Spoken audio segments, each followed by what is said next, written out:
En matière de santé, François Paradis. Par la suite, on va entendre M. Alexandre Cusson, maire de Drummondville. Et par la suite, on va entendre M. Alain Reyes, maire de Victoriaville. Et je voudrais également remercier Sylvie Roy, députée d'Arthabasca, ainsi que Sébastien Chiniberger, député de Drummond-Boisfranc, pour leur présence ce matin. Donc, sans plus tarder, je laisse la parole à M. Paradis. Merci, Émilie.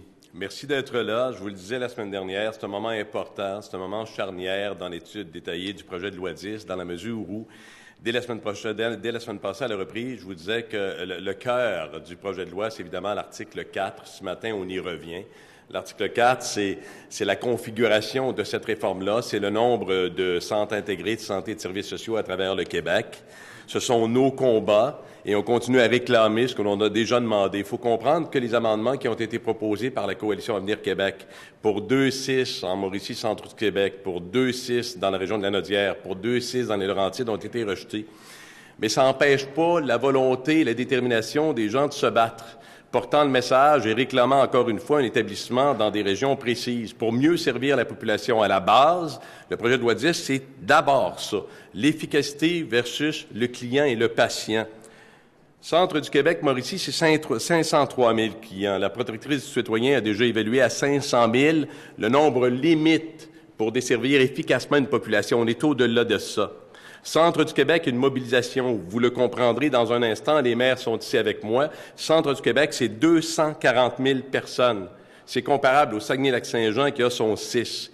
Les gens du Centre du Québec réclament leur 6. C'est 8 C3S. C'est la volonté du milieu. La volonté du milieu, pas seulement la volonté politique. Les professionnels de la santé, les chambres de commerce, les maires réclament l'établissement pour mieux servir leur population. Nous porterons ce message-là encore ce matin parce que ce matin, on continue à faire du chemin sur l'article 4 et en principe, on devrait compléter cet article-là dans l'étude détaillée du projet de loi 10. Alors, quand je dis au ministre que les gens souhaitent et que les gens veulent, c'est un fait. Tellement réel qu'à mes côtés, les maires des municipalités qui disent ensemble d'une voix commune et forte, nous en avons besoin, nous le réclamons. Et je vous dirai, juste avant de laisser la parole, que le ministre de la Santé a la possibilité de modifier les choses. Ça lui appartient jusqu'à ce que l'adoption du projet de loi 10 soit faite. Il a la possibilité de changer son fusil d'épaule, d'ouvrir les yeux et de dire « Ah, vous avez raison, pour la population, nous décidons d'abonder dans le même sens. » C'est ce que nous réclamons.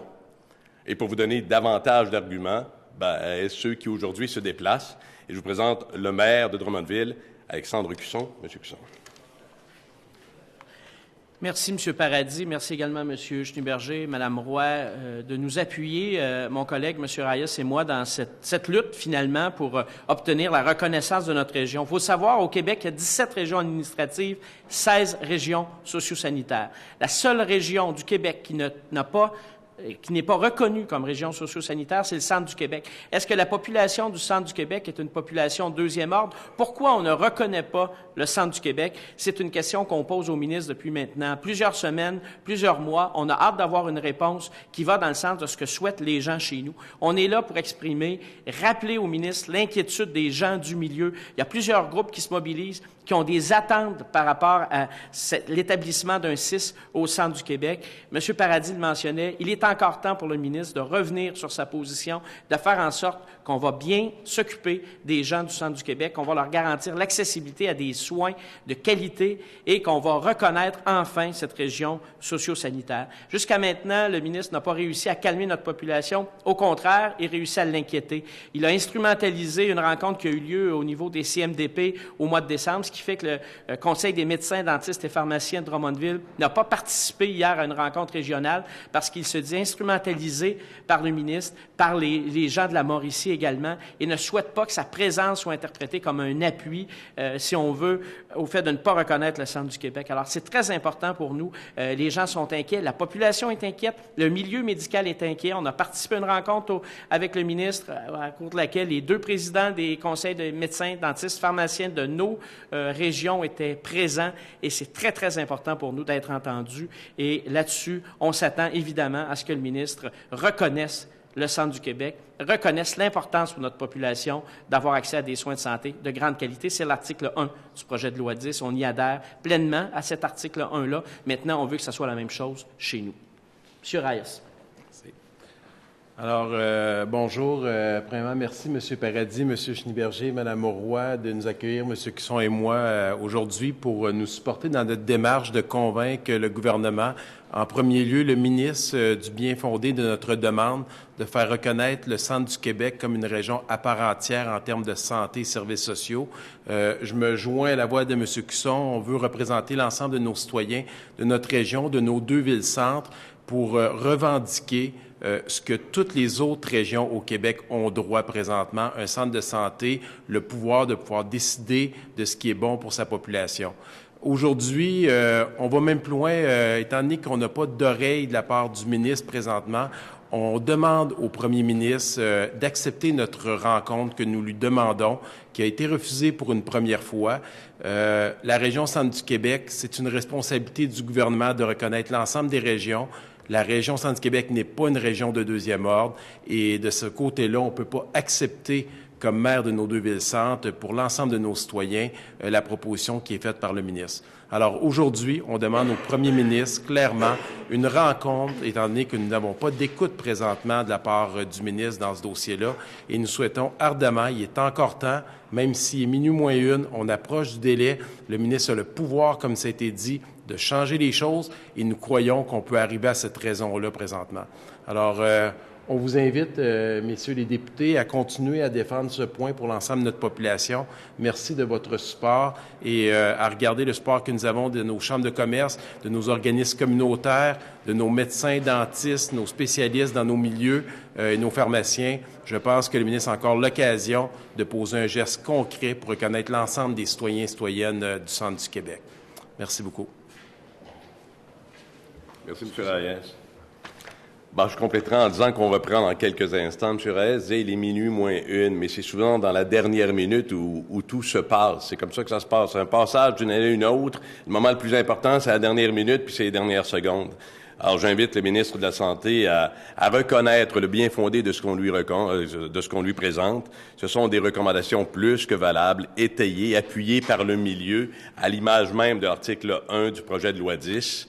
Il a la possibilité de le faire. Et encore une fois, on continuera à plaider, à se battre pour le centre du Québec, pour la région des Laurentides, pour la région de la Naudière, qui réclament chacun un établissement histoire de mieux servir la population. Merci. Merci beaucoup. On va passer à une période de questions. Si vous avez des questions, on va commencer avec Marc-André Gagnon du Journal de Québec, s'il vous plaît. Messieurs les maires, je comprends que vous demandez au premier ministre une rencontre, mais en faisant ce point de presse-là ce matin avec le deuxième groupe d'opposition, vous n'avez pas peur de vous tirer dans le pied? Non, pas du tout. On a déjà fait une démarche auprès du ministre, excusez-moi, M. Cusson, moi-même, avec les présidents de nos organismes de santé chez nous. Malheureusement, on n'a pas eu beaucoup d'écoute dans notre dossier. Je pense que le ministre a son enjeu à lui en termes de santé. On a beau faire de toutes les façons possibles la démonstration qu'on peut respecter son projet de loi en termes de service à la population. D'aucune façon, il est démontré qu'en ayant notre CIS, nos citoyens et citoyennes ne seront pas soignés, traités comme il se doit. Et là, on est dans une question de principe. On a une région, la région Centre du Québec, qui doit être reconnue comme toutes les autres régions.